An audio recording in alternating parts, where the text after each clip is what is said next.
Goeienaand, ek is Daniella van Heerden en dis weer tyd vir Die Papier Praat, waarin ons kyk na interessante plaaslike en internasionale nuusgebeure. Baie dankie dat jy ingeskakel is.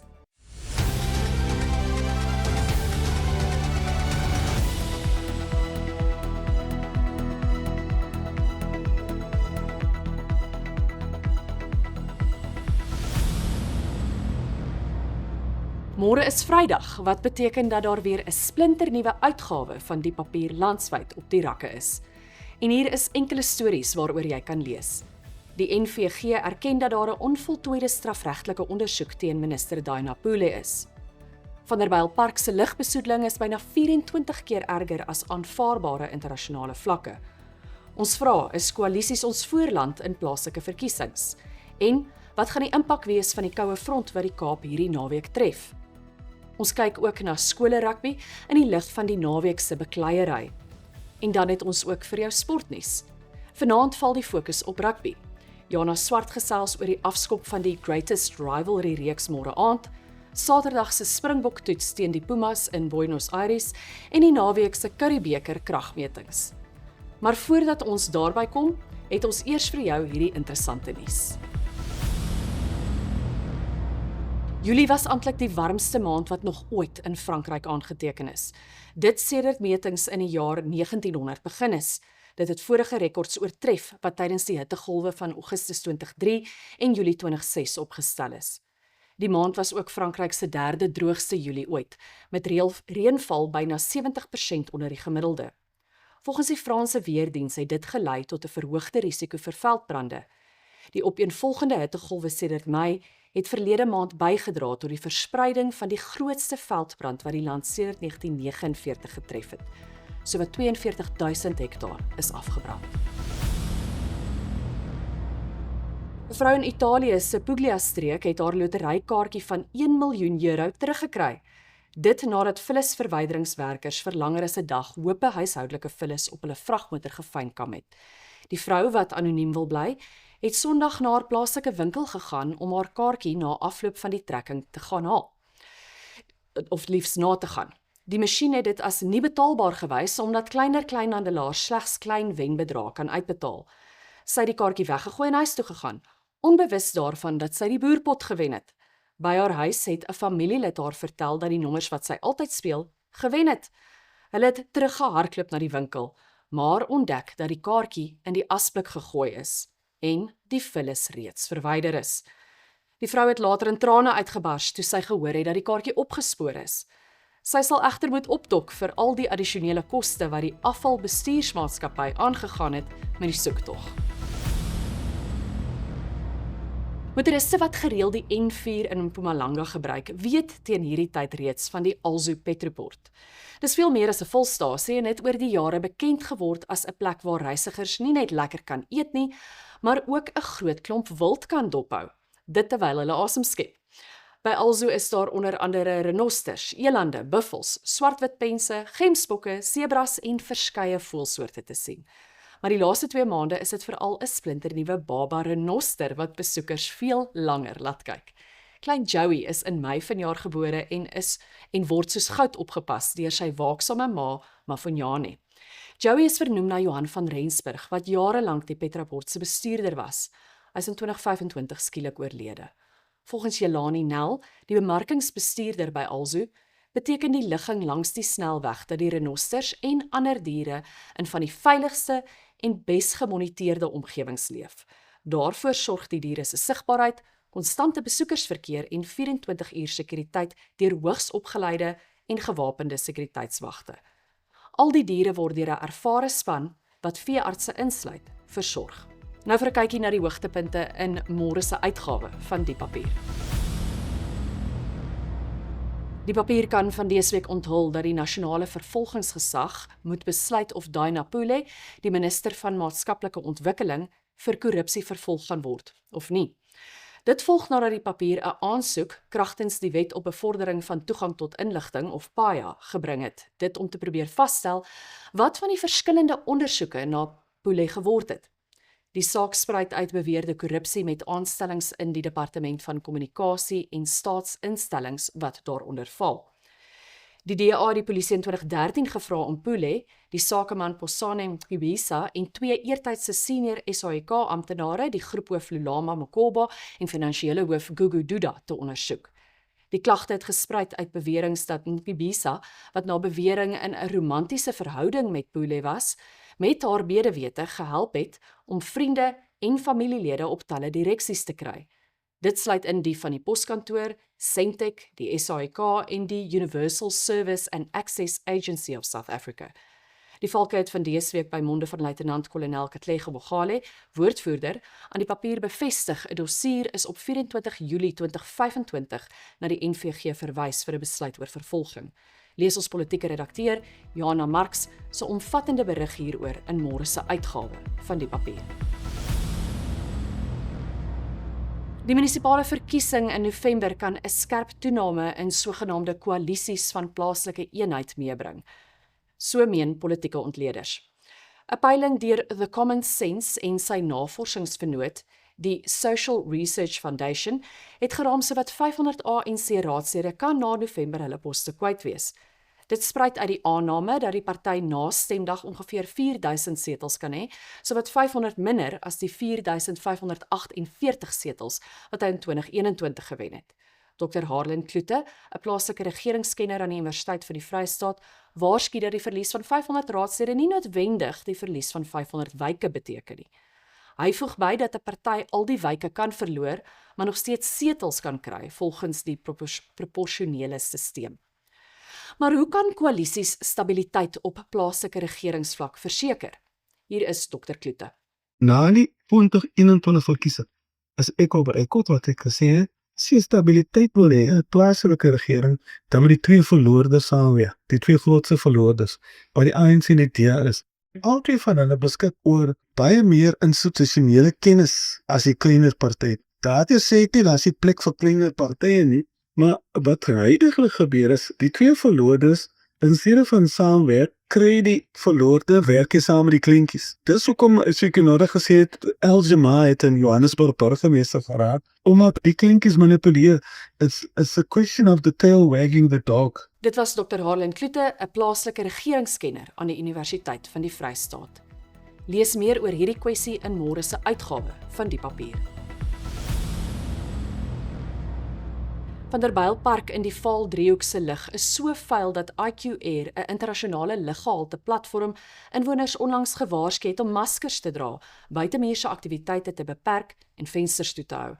Die dorp se PM2.5 vlakke, en dis die mikroskopiese fynstofdeeltjies wat die diepste in die longe indring, is byna 24 keer hoër as die Wêreldgesondheidsorganisasie se jaarlikse riglyn. Inwoners sê hulle weet hoe vuil die lug is, maar hulle het nooit enige van hierdie waarskuwings ontvang nie. Dis ook nie inwoners se enigste kopseer nie. Hulle moet ook saamleef met gebrekkige munisipale dienslewering, wat dan weer lei tot gereelde water- en kragonderbrekings, slaggate en vervalle infrastruktuur. Onverwerkte rioolvuil vloei gereeld deur woonbuurte en beland uiteindelik in die Vaalrivier. 'n Inwoner van Vanderbijlpark, Johan Riekert, sê inwoners leef maar saam met die lugbesoedeling. Maar ongelukkig, wat moet ons doen? Ons lewe hier en ons dink nie eens aan hoe gevaarlik is dit nie. Want ons is hier groot geword, hier gebore groot geword. En ek weet nou al, my ouderdom, elke liewe jaar kry ek bronchitis. My vrou lê nou hier so met longontsteking. My pa is dood aan emfyseem. Weet al, hy het sy lewe lank daar gewerk. So nee, ons is bewus van vuil lug. Dit was die stem van Johan Riekert, 'n inwoner van Vanderbijlpark. Maak seker jy lees Kylie Joubert se volledige artikel hieroor in môre se uitgawe van die papier.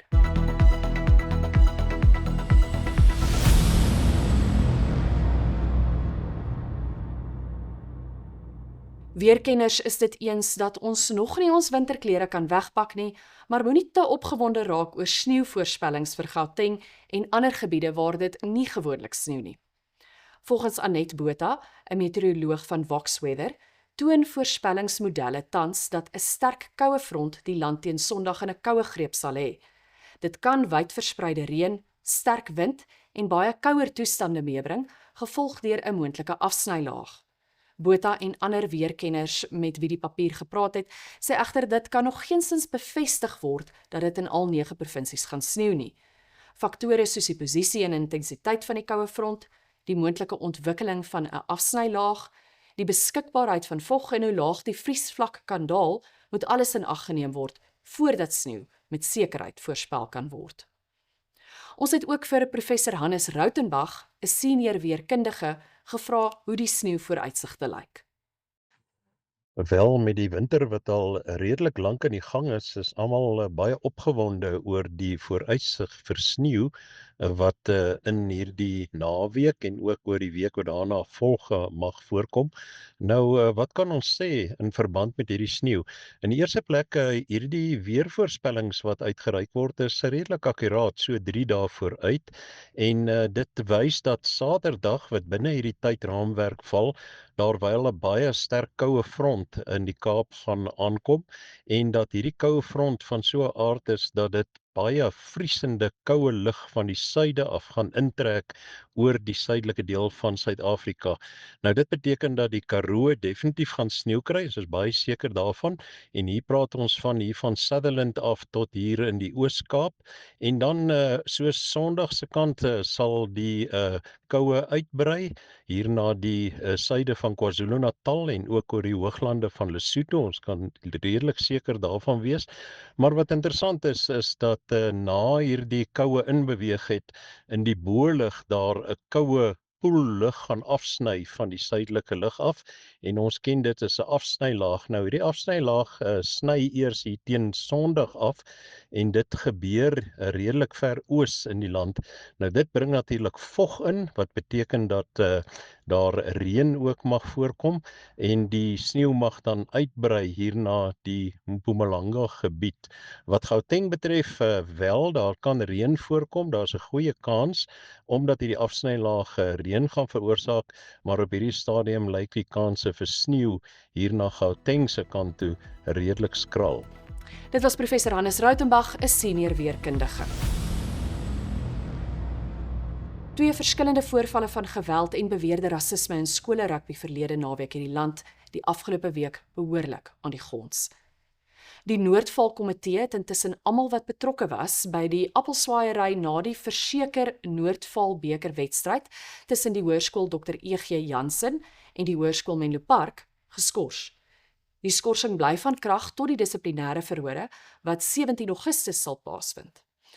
In die Wes-Kaap is 'n wedstryd tussen Fairmont High School en The Settlers High School op 1 Augustus voortydig gestaak, dit nadat 'n leerder glo die K-woord gebruik het. In môre se uitgawe van die papier gesels Chanel Benedel met sportsielkundiges en ook met ander kenners oor wat agter hierdie 2 voorvalle lê. Kom ons hoor nou wat sê Gidi Hofman, 'n sportsielkundige van Pretoria. Die gedrag van ouers en afrigters en ondersteuners is natuurlik belangrik. Jong mense leer by hulle ouers. Hulle kyk af by hulle ouers. Hulle sien wat is hulle ouers okay mee, wat is hulle afrigters okay mee, en wat is alumni okay mee. Bedoelende, hoe praat ons van iemand, hoe praat ons met iemand.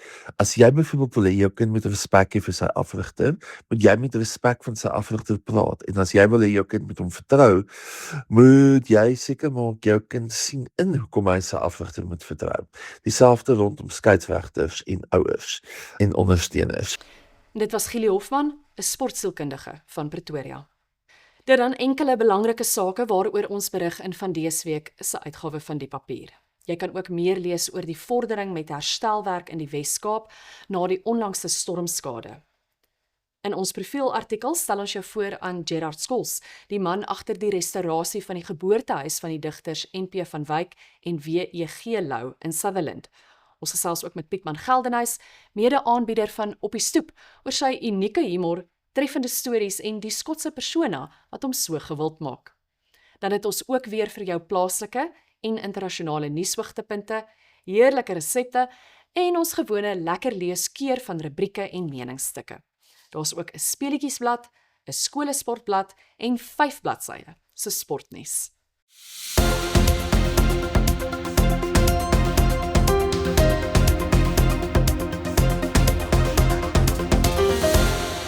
Suid-Afrika sal ongemaklike risiko's moet neem om ekonomiese groei te versnel en fiskale volhoubaarheid te bereik.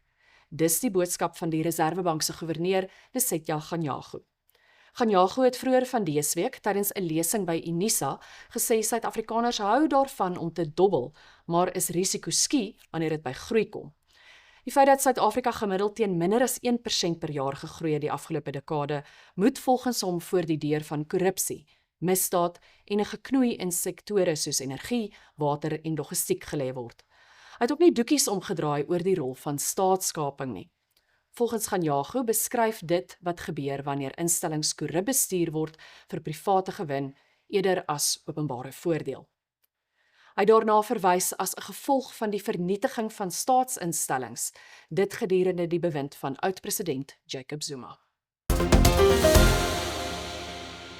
Die stad Kaapstad het 'n nasionale rekord opgestel deur meer as 12,2 miljard rand in 'n enkele finansiële jaar aan infrastruktuur te bestee. Jordan Neil Lewis, burgemeester van die Kaapstadse Metroraad, het die stad se kapitale bestedingstotaal vir die 2025-2026 boekjaar aangekondig. Volgens hom is dit nie net 'n rekord infrastruktuur-investering vir Kaapstad nie, maar ook 'n Suid-Afrikaanse rekord vir 'n stad in 'n enkele jaar. Toe Neil Lewis in 2021 burgemeester geword het, kon die stad nie meer as 6 miljard rand per jaar in infrastruktuur belê nie. Baie Suid-Afrikaners koop motors wat hulle nie werklik kan bekostig nie, omdat hulle slegs die maandelikse paaiement in ag neem. Maar hierdie voertuie kan op die lange duur baie meer kos as net die terugbetalingsbedrag, dit weens addisionele kostes soos versekering, herstelwerk, brandstofkoste en heffings. En so waarsku Mike Pashut, uitvoerende hoof van Change Cars. Pashut sê kopers behoort vooraf seker te maak of hulle al hierdie koste werklik kan bekostig. Pashut voeg by die mees bekostigbare opsie is nie noodwendig die voertuig met die laagste paaiement nie, maar die een waarvan die volle eienaarskoste vir die koper hanteerbaar is. En dit was dan ons sakenuus vir vanaand. Volgende aan die beurt, nuus uit die res van die land, soos verskaf deur ons susterspublikasie Nova News.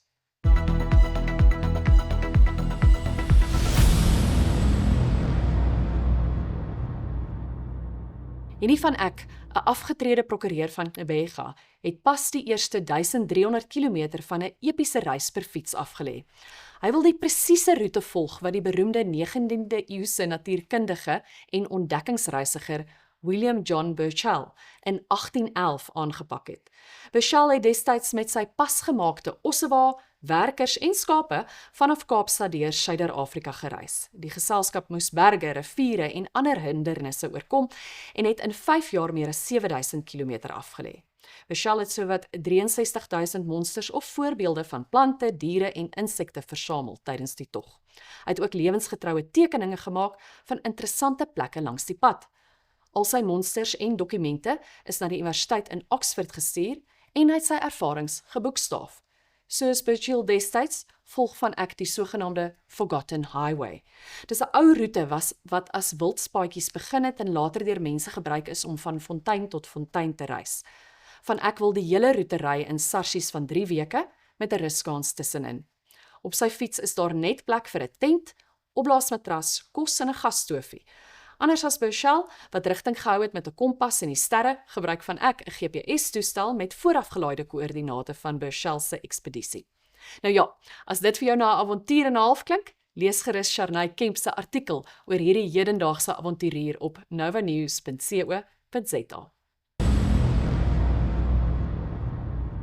Die Tygerberger, nog 'n Nova News publikasie, berig ook van dese week oor Marcel Roux, meneer Suid-Afrika van 2024, wat op Saterdag 1 Augustus aangewys is as die naaswenner by die gesogte Mr. Supranational kompetisie in Pole.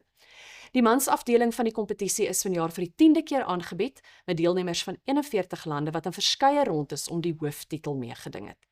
Die 28-jarige Roux woon in Kuilsrivier. Sy vrou, Simonay, het hom in 2024 skelm vir meneer Suid-Afrika ingeskryf.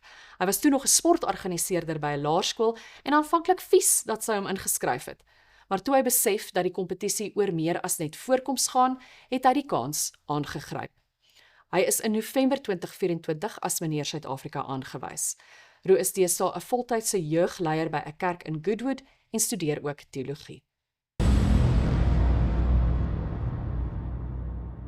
'n span Suid-Afrikaanse borskanker-oorlewendes neem later in Augustus weer deel aan 'n internasionale roeikompetisie vir Chinese draakbote.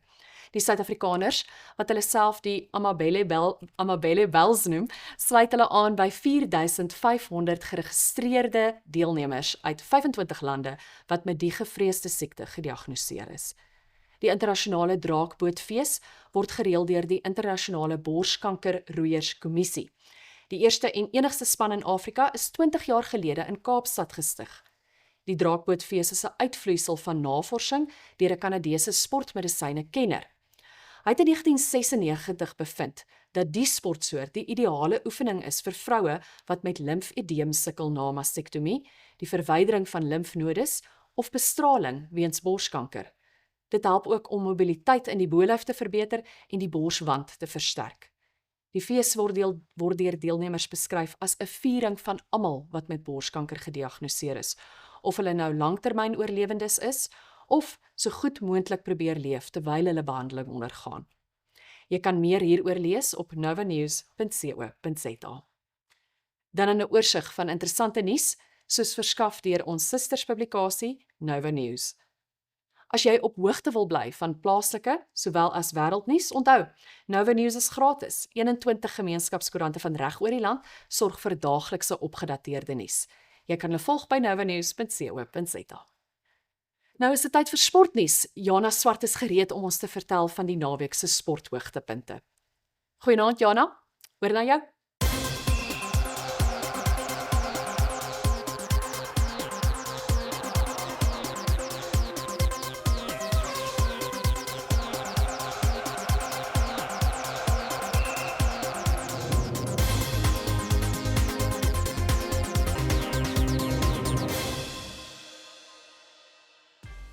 Dankie Daniela. Vanaand val die fokus op rugby. Die wag is uiteindelik verby en die Greatest Rivalry reeks tussen die All Blacks en Stormers skop môre aand om 7:00 in Kaapstad af. Dave Rennie, Nieu-Seeland se hoofafrigter, het 'n sterk span gekies met spelers soos Beauden Barrett, Anton Lienert-Brown, Rieko Luane en Patrick Tuipolatu.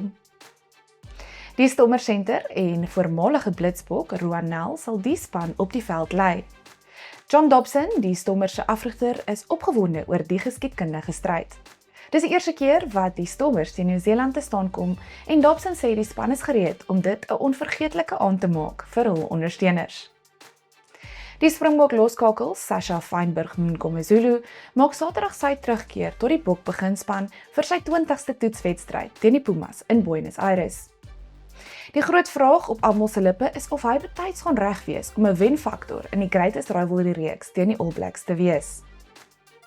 Nick Mallet, voormalige Springbok-afrigter en Bruiten Polse wat self die groen en goud oor die kop getrek het, sê albei Feinberg-Mngomezulu is een van die spelers wat iets het om in Buenos Aires te bewys. Mallet en Polse het met Henny Koortsen van Die Papier gepraat. Volgens Mallet sal spelers soos Siya Kolisi, Evan Etzebeth, Loot de Jager, Andre Esterhuizen, Apelele Fassi, Ethan Hooker en Cameron Hannekom teen Argentinië moet wys dat hulle volkome van beserings herstel het en hul beste vorm herwin het. Die wedstryd begin om 9:00. Die voormalige Springbok Bob Skinstad skryf vir die volgende 8 weke 'n eksklusiewe rubriek vir Die Papier en Kick-Off Rugby vir die Greatest Rivalry reeks. Skinstad praat van dese week oor die belangrikheid van oorseese toere en die impak wat dit op opkomende talent het. Hy deel ook 'n staaltjie oor Jason Leonard, die Britse en Ierse leeu's toetslegende en Engeland se rekordhouer vir die meeste toetse deur 'n voorspeler. Lees die rubriek môre in Die Papier en online by www.diepapier.co.za. Die leeu's se afrigter Mziwaki Nkosi trap katvoet voor Saterdag se Karibeker kragmeting teen die Griquas in Kimberley. Nkosi het aan Die Papier gesê dit gaan 'n groot uitdaging vir hulle wees om teen die verdedigende kampioene te speel op hulle tuisveld.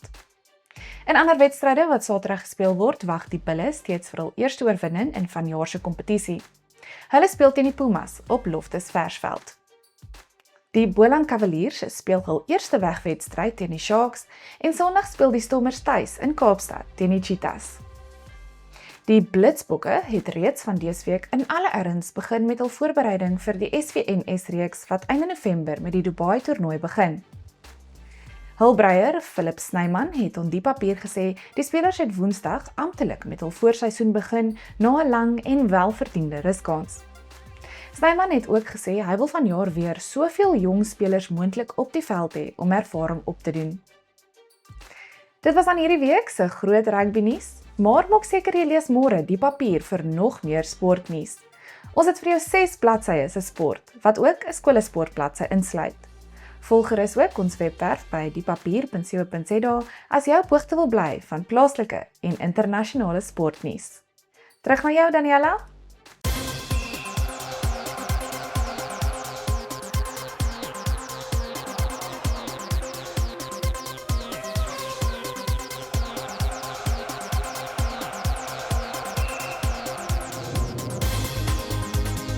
Dit was dan ons sportverslaggewer, Jana Swart. Ongelukkig is dit nou weer tyd om te groet. Baie dankie dat jy ingeskakel was. As jy daarvan gehou het, teken sommer nou dadelik in op die papierpraat om seker te maak jy loop nie ons uitsendings mis nie. Onthou ook, môre is daar weer 'n splinternuwe uitgawe van die papier te koop op winkelrakke landwyd. Dis ook op ons webwerf beskikbaar as 'n e-uitgawe. Volg gerus ook ons webwerf by diepapier.co.za om daarop in te teken en as jy op hoogte wil bly van daaglikse nuus. Ek is Daniela van Heerden. Totsiens tot volgende donderdag om 7 uur.